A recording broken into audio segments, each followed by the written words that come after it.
Everyone, many people want to see the Lakers pull off the Russell Westbrook for Buddy Hield and Myles Turner trade, the Lakers-Pacers deal. But the problem is that the risks do not outweigh the reward when it comes to this deal, when it comes to this package. It's not worth both first-round picks by itself, let alone when you start equating all the risks. One, Buddy Hield is not going to save the day.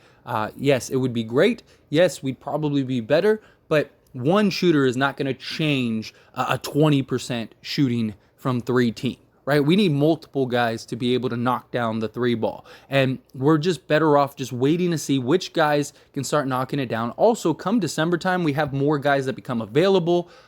So maybe we could work out other deals or multiple deals, things along those lines. When it comes to Myles Turner, though, Myles Turner, the biggest issue is just his injuries, right? I mean, he's a guy that hasn't played 50 games in the last 2 seasons.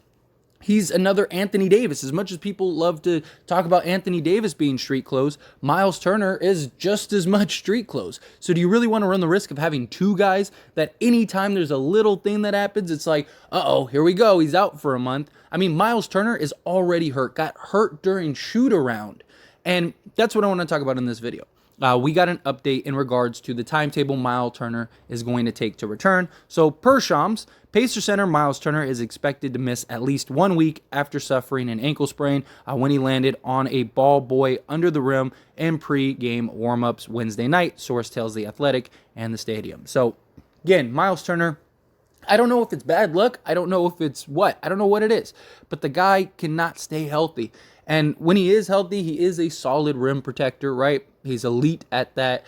He's a guy that could give you, 12 and 7 a night. That's his average. Many people say, well, yeah, he played next to Sabonis, so he is better than that. Yeah, possibly, but he's going to be playing next to Anthony Davis. So you're probably going to get the same production, which will be 12 and 7 at the best. Maybe he has some games where he's better, other games where he's not. But it's not worth giving up everything we have to get a guy that can't stay on the court, whether it's, in pregame warmups and landing on a ball boy's foot or, in an actual game and doing the same thing. It's just whatever. The injury bug is following Myles Turner around. And look, if he could stay healthy and everything is right in the world, then yeah, maybe the deal would be really good. Maybe this team would be good. I don't think it makes us that much better to where it's like, oh, we're a contender. And so my thoughts is like, why even do a deal if it doesn't make us that much better? You're better off saving those assets and see what develops. See if you can get some guys that can make us that much better. The Nets, for example, the Nets look terrible. And granted, it's just one game, but if they continue to implode like that, Kevin Durant's going to want out again. And then they're going to end up having to trade Kyrie Irving because are they just going to lose him for nothing? Are they just going to let him walk and get nothing and have no salary space, no nothing? They might as well try to work out a deal. So maybe then you could work out a 3-team deal with the Pacers. Maybe Myles Turner, maybe the Nets would still like Myles Turner. They're a team that wanted Myles Turner for some time. And you can give Myles Turner in say maybe a first or something. I don't know. You could work stuff out. And it's just, at this point, it's better to just wait.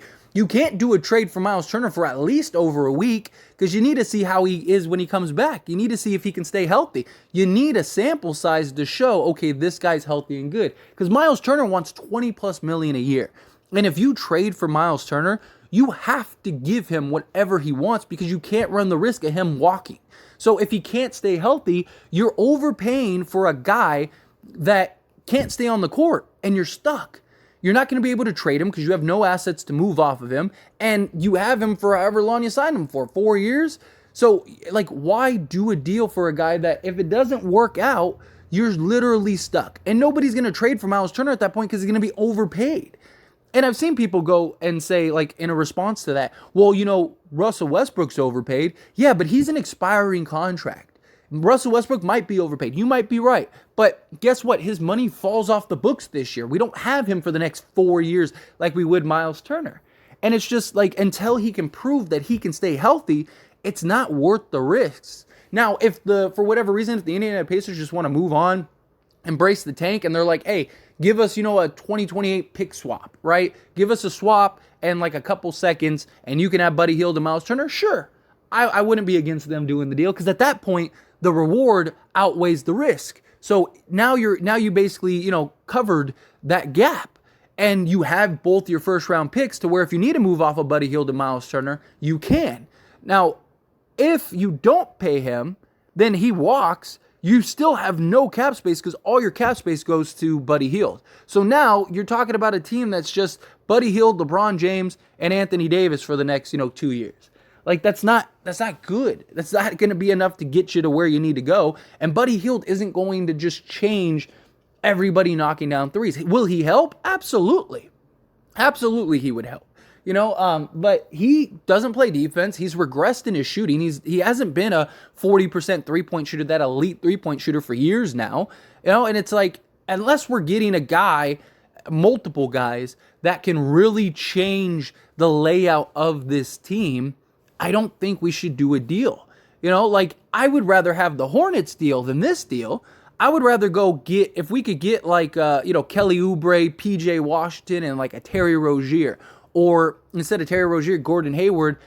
Although I have my concerns with Gordon Hayward, I think Gordon Hayward would be a perfect fit on this team. But can he stay healthy? That's my big concern. And he's got long-term money. So that's the problem. But you might not have to give up any real assets, like major assets, to get that deal, because the Hornets would embrace the tank at that point, if that deal's even on the table, right? It's just a rumored deal, but it makes sense. It's something that's been out there for some time. It's something that's been talked about for some time.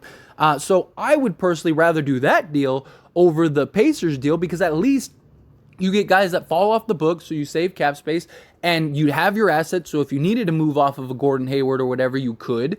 Maybe even do a sign and trade with like the Nets or another team if one of their free agents wants to come to Lakers or whatever. And give them some assets. I just think that you'd have a lot more flexibility on some of these other deals, and it'd make you deeper, right? Our biggest issue isn't interior. I mean, rebounding is, but Myles Turner, again, is a 7 rebounded a game guy. Yeah, he would help with size down low, which would be good. Don't get me wrong. A guy that gives you size down low, that would be helpful. That would be beneficial. I don't think Myles Turner gets pushed around by Zoo the way that Anthony Davis did. So yeah, that's positive. But our biggest issues are three-point shooting and, size on the wing, so size on the perimeter. None of these guys solve any of those issues. Buddy Hield, again, makes us a better three-point shooting. So instead of us shooting 20%, we shoot, 25%.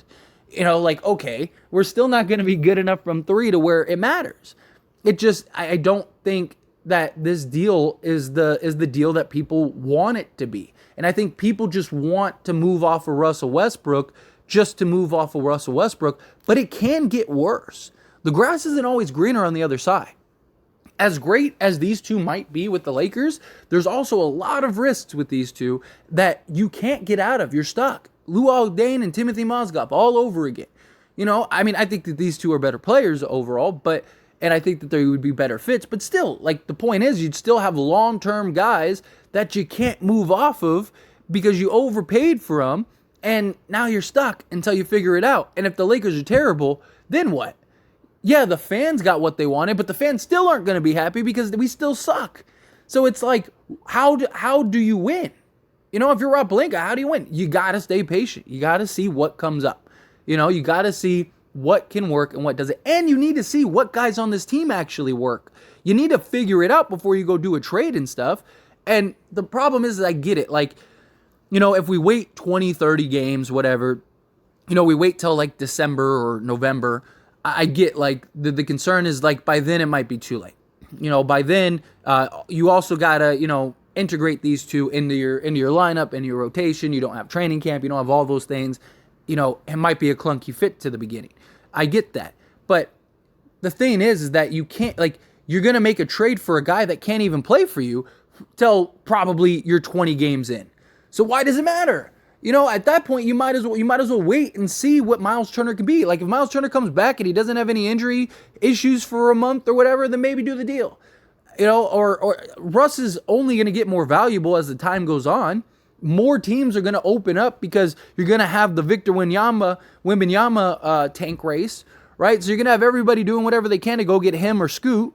So you're better off just waiting and staying patient and seeing what deals arise, or see if the Pacers, decide to drop their asking price. If they come in and they want, say one first, maybe it's worth it. Maybe it's okay, because then at that point, at least you got a first. You got, once the off season starts, you'd have this year's draft pick that you could probably trade. it just, you have more options, I guess, more flexibility.